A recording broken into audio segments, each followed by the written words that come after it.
दोस्तों नमस्कार, मैं दीपेंद्र पाठी, आपका हमारे YouTube चैनल में स्वागत है। आज से हम एक नई श्रृंखला की शुरुआत कर रहे हैं जिस पे हम आपको साइंस क्लास 6 की साइंस की प्रत्येक चैप्टर का आपको हम अध्ययन कराऊंगा, उसको मैं पढ़ाऊंगा। आपको एक एक चैप्टर को डिटेल एनालिसिस करते हुए मैं आपको उसको समझाऊंगा कि आपको आसानी से साइंस के बारे में, साइंस का चैप्टर जो है समझ में आए। ये आपको विभिन्न कंपटीशन में भी NCERT से प्रश्न पूछे जाते हैं और जो हमारे एकेडमिक के बच्चे हैं उनको भी ये लाभान्वित करेगा। एक तरह से देखा जाए तो ये सबके लिए फ़ायदेमंद है। तो आप लोग हमारे इस चैनल से जुड़ें और मैं चैप्टर को स्टार्ट करूँगा। उससे पहले आप लोग हमारे चैनल को सब्सक्राइब कर लें और हमारे पढ़ाने में कैसा आपको लगा, कैसा आपको समझ में आया, क्या दिक्कतें हैं, क्या सुझाव है, क्या इसमें हम सुधार कर सकते हैं, उसको आप लोग कमेंट करके लिखिएगा। तो हम लोग शुरुआत करते हैं पहला चैप्टर जिसका नाम है विज्ञान का अनूठा संसार। इस साइंस की बुक का नाम है जिज्ञासा, इंग्लिश में क्यूरियोसिटी, हिंदी में पुस्तक का नाम है जिज्ञासा। साइंस की क्लास 6 की किताब का नाम है, पुस्तक का नाम है जिज्ञासा। तो हम लोग शुरुआत करते हैं कि मनुष्य सदैव अपने आसपास के परिवेश के विषय में जानने के लिए उत्सुक रहता है। बचपन से ही हम अपने आसपास के क्षेत्र के बारे में खोजने लगते हैं और प्रश्न पूछने लगते हैं। विद्यालय के प्रारंभिक स्तर में पढ़ते हुए क्या आप अपने आसपास के परिवेश के विषय में पता लगाकर और खोजकर आनंदित हुए? मध्य स्तर में भी हम अपने आसपास के इस सुंदर विश्व को जानने और समझने की रोचक यात्रा की ओर अग्रसर होते रहेंगे और इसके लिए हमारे पास एक नया विषय है विज्ञान। विज्ञान के इस अद्भुत संसार में आपका हार्दिक स्वागत है। देखो, मनुष्य क्या है, हम इसको आसान भाषा में समझते हैं कि मनुष्य क्या है। शुरुआत से ही देखो, जब बच्चा छोटा रहता है, हम लोग छोटे रहते हैं तो क्या करते हैं कि अपने आसपास की चीज़ों को जानने के बारे में प्रयास करते हैं। जैसे हम जब छोटे रहते हैं तो प्रत्येक चीज़ों को अपने मुंह में भर के क्या करते हैं, जानते हैं कि हाँ ये क्या है। बच्चा क्या होता है, हर चीज़ को मुंह में भरता है, उठा के मुंह में ही डालता है। वो समझता है कि क्या है। उससे थोड़ा बड़े होते हैं तभी हम अपने बड़े बुजुर्गों से पूछते रहते हैं कि मम्मी क्या है, पापा क्या है। वो समझते रहते हैं कि हर चीज़ के बारे में प्रश्न पूछते रहते हैं, खोजते रहते हैं कि क्या है, जानने का प्रयास करते रहते हैं। ठीक है, तो अपने आसपास जो भी चीज़ें हैं उनको समझने कैसे, खुद से समझने का प्रयास करेंगे। मैं भी अपने बड़ों से, माता पिता, बाबा आजी जो भी बुज़ुर्ग हैं उनसे पूछ के हम लोग समझने का प्रयास करते हैं। हम अपने आसपास के सुंदर विश्व को जानने और समझने की रोचक यात्रा की ओर अग्रसर होते रहेंगे और इसके लिए हमारे पास एक नया विषय है विज्ञान। तो हम लोग कैसे किसी चीज़ को जानना है, उसको समझना है, इसको समझने के लिए हम एक नए विषय के रूप में पढ़ेंगे जिसका नाम है विज्ञान। विज्ञान के इस अद्भुत संसार में आपका स्वागत है। हम लोग समझेंगे कि विज्ञान क्या है, सोचने का तरीका है। किसी चीज़ को देख के हम कैसे सोचते हैं, उसको समझते हैं। विज्ञान देखने, सोचने, समझने और कार्य करने का एक सशक्त माध्यम है जो विश्व के रहस्यों की परतें खोलता है। विज्ञान कोई भी चीज़ है ना, उसको हम कैसे सोच रहे हैं, ये क्या है, इससे क्या बनाया जा सकता है, हम सोचेंगे, विचार करेंगे तभी हमको समझ में आएगा, है ना। तो विज्ञान देखने, सोचने और समझने और कार्य करने का एक सशक्त माध्यम है जो विश्व के रहस्यों के परतें खोलता है। विज्ञान के माध्यम से हम लोग नए नए चीज़ों को खोजते हैं, नए नए चीज़ों को खोजते हैं।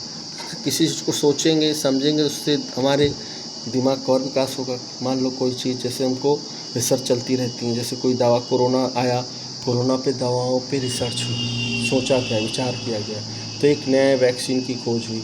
तो इसका ये सब कैसे संभव हुआ? विज्ञान के ही माध्यम से ही ये सब संभव हुआ। यह एक रोमांचक रहस्य साहसिक कार्य की तरह है जहाँ हम प्रश्न पूछते हैं, मतलब कि हम क्या है, विज्ञान क्या है, एक रोमांचक साहसिक कार्य की तरह होता है। प्रश्न पूछेंगे, प्रकृति के विभिन्न आयाम खोजते हैं और समझने का प्रयास करते हैं। हम किसी चीज़ को जानने के लिए, उसके बारे में जानने के लिए क्या करते हैं? प्रश्न ही पूछ के उसका उत्तर प्राप्त करते हैं। किसी चीज़ को जानना है तो क्या होगा, किसी चीज़ से, किसी बड़े से या किसी जानकार व्यक्ति से प्रश्न पूछेंगे तभी तो उसके बारे में जानेंगे। तो हम जहाँ पे हम प्रश्न पूछते हैं, प्रकृति के विभिन्न आयाम खोजते हैं और यह समझने का प्रयास करते हैं कि ये सब आखिर होता कैसे है। प्रकृति के विभिन्न नदी बह रही है तो ये क्यों ऐसा हो रहा है, पानी बरस रहा है तो क्यों ऐसा हो रहा है, कैसे पानी बरस रहा है, कैसे बादल बन रहा है, इस सब चीज़ों को हम जानने का प्रयास करते हैं, है ना। धुआं उठ रहा है तो ऊपर कैसे जा रहा है, नीचे क्यों नहीं आ रहा है, सेब क्यों नीचे गिर रहा है, ऊपर क्यों नहीं जा रहा है। तो इन सब को हम समझने का प्रयास करेंगे विज्ञान के माध्यम से। तो ये सब जानने के लिए सबसे महत्वपूर्ण चीज़ है जिज्ञासा। सबसे महत्वपूर्ण चीज़ क्या है? जिज्ञासा। जिज्ञासा, जिससे आप, इस पुस्तक का नाम भी जिज्ञासा, क्यूरियोसिटी। तो जब हम जिज्ञासा का मतलब होता है किसी चीज़ को जानने के लिए उत्सुक रहना, किसी चीज़ को जानने के लिए उत्सुक रहना। तो जिज्ञासा व्यक्ति के अंदर होगी तभी वो नई नई चीज़ों को जानने के लिए उत्सुक रहेगा। अगर उसके अंदर जानने की इच्छा नहीं है तो कुछ नहीं खोज पाएगा। फिर प्रश्न कहाँ पूछेगा? प्रश्न नहीं पूछेगा तो उसको नई नई चीज़ों का नहीं होगा। आगे चलते हैं। विज्ञान में क्या है? अध्ययन चाहे रेत के छोटे छोटे कणों का हो या बड़े बड़े पर्वतों का हो, एक घास के तिनके का हो या किसी विस्तृत जंगल का हो, या हमें सदा ही नित नई खोजों के लिए प्रेरित एवं उत्साहित करता है।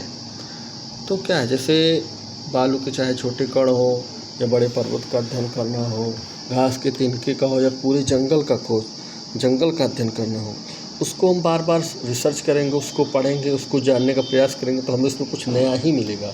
जितनी बार हम उसको जानेंगे, उसका खोज करेंगे, उसको एक्सप्लोर करेंगे, मतलब उसके बारे में जानने का प्रयास करके हमको कुछ नया ही मिलेगा। जैसे किसी किताब को बार बार पढ़ो तो कुछ हर बार नया चीज़ मिलता है ना। तो रिसर्च होती रहती है, सब पे क्या होता है? रिसर्च होता रहता है। चाहे देखो, क्या आपने कभी रात के आकाश में चमकते तारों को ध्यान से देखा और सोचा है कि ये तारे चमकते क्यों हैं? किसी फूल को खिलते देख आप विस्मित हुए हैं कि कैसे पता चलता है कि कब खिलना है? ये सब विज्ञान द्वारा उजागर होने वाले अनेक रहस्यों के कुछ उदाहरण मात्र हैं। विज्ञान के बारे में सबसे रोचक बात यह है कि ये सर्वत्र है। महासागर की गहराइयों से लेकर अंतरिक्ष की व्यापकता तक और रसोई में पक रहे व्यंजनों से लेकर खेल के मैदान तक सबसे अभूतपूर्व खोज ऐसे ही अकल्पनीय स्थानों में हुई है। तो देखो, हम लोगों को विचार करना चाहिए। आकाश में तारे चमकते हैं, है ना। आकाश में तारे चमक रहे हैं, कैसे चमक रहे हैं, कैसे उनका प्रकाश हमारे पास आ रहा है, इस पे विचार करते हैं, सोचते हैं कैसे हो रहा है ना। तारे कैसे चमक रहे हैं, फूल कैसे खिल रहा है, क्या बन रहा है। पहले देखो, फूल कली बनी, कली जैसे धीरे धीरे क्या बन गया? फूल बन गया। एक छोटा नन्हा सा पौधा है, बीज है, बीज से पेड़ बन गया, बड़ा सा विशाल वृक्ष बन गया, फल देने लगा, फूल देने लगा। तो इन सबको बारे में हमें सोचना है कि कैसे ये संभव है, कैसे हो रहा है, ये कैसे हो रहा है, हमको इनके बारे में सोचना है।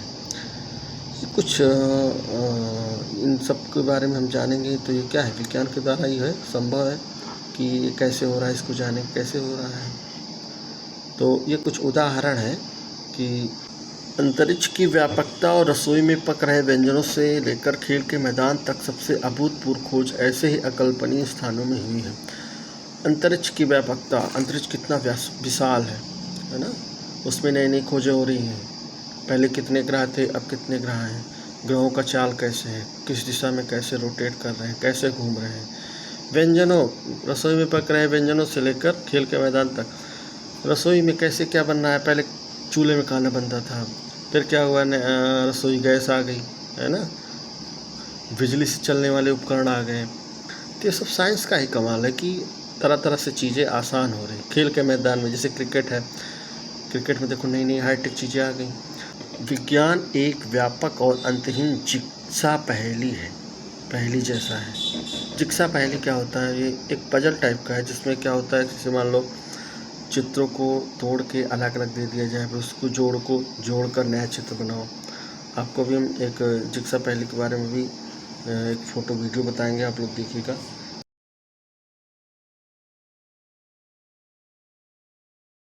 क्या होता है, एक खाली स्थान हमेशा रहेगा, एक जोड़ोगे फिर खाली स्थान रहेगा, मतलब एक हमेशा स्पेस बना रहता है नई चीज़ जानने के लिए, नई चीज़ खोजने के लिए। इसी तरह विज्ञान भी, विज्ञान में क्या होता है, नई चीज़ खोजते जाओ तब भी एक स्पेस मिल जाएगा कि उससे जुड़ी हुई कोई नई चीज़ आ जाएगी। कोई चीज़ खोजी हुई है, उससे आगे से भी रिसर्च होता जाएगा, खोजते जाओगे तो एक नई चीज़ हमको मिलती जाएगी। सब एक जितनी भी खोजें हैं, जितने भी नए आविष्कार हैं, सब एक दूसरे से क्या है, इंटरकनेक्टेड है। जैसे मान लो पहले साइकिल का आविष्कार हुआ होगा, पहिए का, फिर धीरे धीरे मोटरसाइकिल हो गई। तो अगर पहिए का आविष्कार ना हुआ होता तो मोटरसाइकिल कैसे आती? तो पहिए का आविष्कार, पहिया और मोटरसाइकिल दोनों क्या है, इंटरकनेक्ट है कि नहीं कनेक्ट है। जैसे बैटरी की खोज हुई होगी, तो बैटरी से बताओ बहुत सारे उपकरण बन गए हैं, हर चीज़ में बैटरी का उपयोग हो रहा है, मोबाइल, लाइट, गाड़ी, हर जगह बैटरी का उपयोग होता जाता है। विज्ञान एक व्यापक और अंतिम जिक्सा पहेली जैसा है। हमारे द्वारा प्रत्येक नई खोज इस पहेली का एक टुकड़ा जोड़ देती है, और आपको पता है कि यही तो इस पहेली की सबसे अच्छी बात है। इसकी कोई सीमा नहीं है कि हम क्या क्या खोज सकते हैं, क्योंकि ज्ञान का हर नया भाग नए प्रश्नों तथा खोजों की ओर ले जाता है। हम कभी कभी देखते हैं कि इस पहेली का एक टुकड़ा गलत स्थान पर जोड़ दिया गया है और उसे वहां से दूसरे स्थान पर ले जाने की आवश्यकता है। नई खोजें प्रायः विश्व के बारे में हमारी समझ को बढ़ाती हैं। तो नई खोज भी इसी तरह जिक्सा पहेली जैसा है कि कोई चीज़ बनी है, उसमें जिक्सा पहेली के जैसे एक टुकड़ा जोड़ दो तो क्या होता है, कुछ नया बनने लगता है। उसी तरह कोई चीज़ खोज हुई है, उसमें कुछ और रिसर्च हुई, कुछ और खोज दिया गया तो कुछ नया चीज़ बनने की ओर अग्रसर हो जाते हैं हम लोग।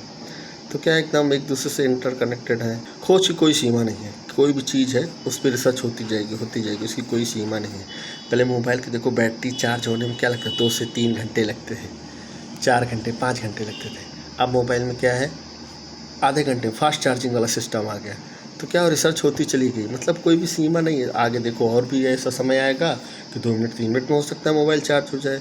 तो नई नई चीज़ें खोज होती रहती हैं, सब एक दूसरे से इंटरकनेक्टेड है। आप जैसे जैसे पुस्तक पढ़ेंगे आपके सामने अनेक रोचक विचार आएंगे, आप कई नए प्रयोग करेंगे जो आपको विचार करने को प्रेरित करेंगे, और आप यह भी जानेंगे कि हमारे दैनिक जीवन में ये सब कैसे उपयोगी है। अनुमान लगाइए, जब हम नई नई खोज करेंगे तो क्या होगा, तब हमें यह समझ आने लगेगा कि ये सभी विचार एक दूसरे से जुड़े हुए हैं। आइए इस यात्रा को आरंभ करते हैं अपनी पृथ्वी से। आइए इस यात्रा को आरंभ करते हैं अपनी पृथ्वी से। पृथ्वी एकमात्र ऐसा ग्रह है जिस पर जीवन है। पृथ्वी पर पर्यावरण भी है जिसकी रक्षा करना अति आवश्यक है। पृथ्वी पर जीवन की एक अद्भुत विविधता है। पौधों और जंतु जो इस ग्रह के विभिन्न क्षेत्रों में जीवित रहने और फलने फूलने में सफल हो सकते हैं। आपने किसी बीज को एक पौधे में और किसी इल्ली कैटरपिलर को एक सुंदर तितली में परिवर्तित होते देखा होगा, तथा ऐसे अनेक अवलोकन किए होंगे। इन पौधों और जंतुओं का विकास किस प्रकार होता है। तो हम लोग शुरुआत करते हैं अपनी पृथ्वी से। तो पृथ्वी एक ऐसा ग्रह है जिस पे क्या है, जीवन संभव है ना। हमारे चारों ओर एक पर्यावरण है। पर्यावरण की रक्षा सबको करना चाहिए, क्योंकि पर्यावरण का अगर असंतुलन होगा तो क्या होगा, नुकसान होगा, जीवन धीरे धीरे ख़त्म होता जाएगा। तो पृथ्वी पर जीवन की एक अद्भुत विविधता है, एक डाइवर्सिटी है ना, कि कैसे जंतु भी रह रहा है, मनुष्य भी रह रहा है। एक जंतु दूसरे जंतु खा के अपना जीवन यापन कर रहा है ना। और मनुष्य क्या है, पेड़ पौधों से फलों को खाता है, सब्जियों को खाता है। तो कैसे एक दूसरे से इंटरकनेक्टेड है। काफ़ी विविधता मिल रही कि नहीं मिल रही है। तो इसमें जीवन जीने के लिए, सफल होने के लिए क्या है, सब लोग अलग अलग अपना जीवन यापन करते हैं। अलग अलग माध्यम से सब लोग भोजन प्राप्त करते हैं। आपने देखा होगा कि एक बीज है, बीज धीरे धीरे पौधा बन रहा है।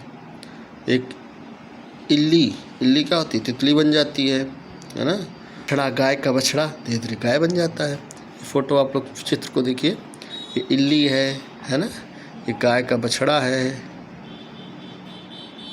ये पेड़ कैसे विकास हो रहा है, पेड़ का कैसे विकास हो रहा है। छोटा सा नन्हा पौधा धीरे धीरे क्या हो जाएंगे, पेड़ बन जाएंगे। वास्तव में हमारे शरीर की वृद्धि विकास के लिए हमें भोजन की आवश्यकता होती है। सबको पता है भाई, जीवन का विकास होना है तो भोजन की आवश्यकता होती है। विशेष रूप से भारत जैसे विशाल और विविध देश में भोजन अत्यंत मनभावन है। मनभावन मतलब मन को पसंद है। अपने देश में भोजन सबको पसंद है, अच्छा मिले, पकवान मिले, खाने बहुत मज़ा आता है। देश भर में विभिन्न प्रकार के स्वादिष्ट पकवान और उनको बनाने की विशिष्ट विधियाँ हैं। हर जगह का अलग अलग भोजन है, सबका अलग अलग स्वाद है, सबका व्यंजन है। साउथ में इडली, डोसा ये सब चलता है, बढ़िया एकदम मस्त, है ना। और इधर पंजाब मक्के का साग, है ना, ये सब चलता है ना, बहुत अच्छा। अपने यहाँ देखो समोसा खाओ, ये देखो ये प्याज है, रोटी है, चटनी है। ये देखो बिहार की तरफ लिट्टी चोखा बिहार का भोजन है। इडली, डोसा, सांभर, है ना, चटनी, ये भी अलग अलग व्यंजन विभिन्न प्रकार के हैं। तो इनको बनाने की कैसी विधियां हैं, इन सब कैसे बनेंगे, हम कैसे पता करेंगे? अपने मम्मी पापा से पूछना कैसे बनता है सब। बड़ों से पूछोगे तभी तो जानोगे, प्रश्न पूछोगे। पाठ का नाम है ना जिज्ञासा। जब जानने की इच्छा होगी लोग ये सब कैसे बनता है तो बड़ों से पूछोगे, मम्मी से पूछोगे कि कैसे बनता है, तब आपको पता चलेगा कैसे ये सब बनते हैं। हमें जीवित रहने के लिए भोजन के साथ साथ जल की भी आवश्यकता होती है। सही बात है, खाने के साथ साथ जल की आवश्यकता होती है। बिना जल के सब सूना है। हमारे शरीर में 70% वाटर ही है, सबको पता है। पानी नहीं पियोगे तो हम लोग रह नहीं सकते इस जीवन में। जल एक अत्यंत आनंददायक पदार्थ है। क्या आप कभी बारिश में दौड़े भागे कूदे हैं? क्या आपने कभी सोचा है कि बारिश क्यों और कैसे होती है? आपने कभी सोचा है कि बारिश कैसे होती है, क्या प्रक्रिया है कि यहाँ से जलवाष्प बनता है, बादल बनता है, बादल से फिर बारिश होती है? आपने कभी सोचा है? सोचिएगा, विचार करिए। क्या आपने ध्यान दिया है कि जल ठंडा करने पर बर्फ़ बन जाता है और गर्म करने पर उबलने लगता है? क्या आपने भी गर्मी में ठंडा जल पीने एवं सर्दियों में गर्म जल से नहाने में आनंद आया है? आपको भी मज़ा आता है? मज़ा सबको आता है। ठंडी में बढ़िया गरम जल पानी मिले तब नहाओ, और गर्मी में बढ़िया ठंडा ठंडा पानी, कोल्ड ड्रिंक पीने में मज़ा आता है, ठंडा पानी पीने में मज़ा आता है। तो हम लोग गर्म और ठंडे का अनुमान कैसे करते हैं? चाहे वह जल का हो या ज्वर से तपते हमारे शरीर का तापमान हो, कोई वस्तु कितनी गर्म है यह ज्ञात करना महत्वपूर्ण है। तो हम लोग ठंडा और गर्म का अनुमान कैसे लगाते हैं? कैसे लगाते हैं? छू कर। कोई चीज़ ठंडी है कैसे जानेंगे? छू लेंगे पता चल जाएगा। तो सोचो कैसे छू के ही पता चलता है? क्या कारण होता है कि हम छू लेते हैं पता चल जाता है ठंडा है, ये चीज़ गर्म है? इसको हमको सोचना है, समझना है। ये आपके लिए प्रश्न है, ठीक है। देखो बादल, पानी बरस रहा है, क्या है? बादल है। बादल की प्रक्रिया देखो, ये बारिश का पानी गिर रहा है, यहाँ पे भी गिर रहा है बारिश। पहाड़ों का क्षेत्र है ना, बारिश की बूंदें आ रही हैं पृथ्वी पर। और फिर हमारे आसपास अनेक प्रकार की वस्तुएं हैं जिस कागज़ पर हम लिखते हैं। धातु की चाबी, प्लास्टिक का पैमाना, हमारे बॉक्स मिटाने वाले रबर, बॉक्स को बंद रखने वाला चुंबक, हमारे पहनने के कपड़े, दूध पीने का प्याला और बहुत सी अन्य वस्तुएं, ये सब किससे बनी हैं? क्या ये विभिन्न पदार्थों से बनी हैं? हम विभिन्न पदार्थों को एक दूसरे से कैसे पृथक कर सकते हैं? जो भी हम चीज़ अपने दैनिक जीवन में उपयोग करते हैं, चाहे कागज़ हो, चाबी हो, प्लास्टिक का पैमाना हो, हमारा ज्योमेट्री बॉक्स हो, रबर मिटाने वाला हो, है ना, कपड़े हमारे पहनने के लिए जो कपड़े हैं, जूते हैं, दूध पीने वाला प्याला हो, और सी बहुत सी चीज़ें हैं, है ना, जो चीज़ हम लोग यूज करते रहेंगे। आप हमको सोच रहे हैं कैसे बनी होंगी, किन किन पदार्थों से बनी होंगी। क्या इन पदार्थों को हम अलग कर सकते हैं? कैसे अलग कर सकते हैं? अगर अलग कर सकते हैं तो कैसे कर सकते हैं, उसकी क्या प्रक्रिया है? इन सबको हमें समझना होगा। इतना ही, आप अपना ध्यान रखिए। नमस्कार, जय हिंद।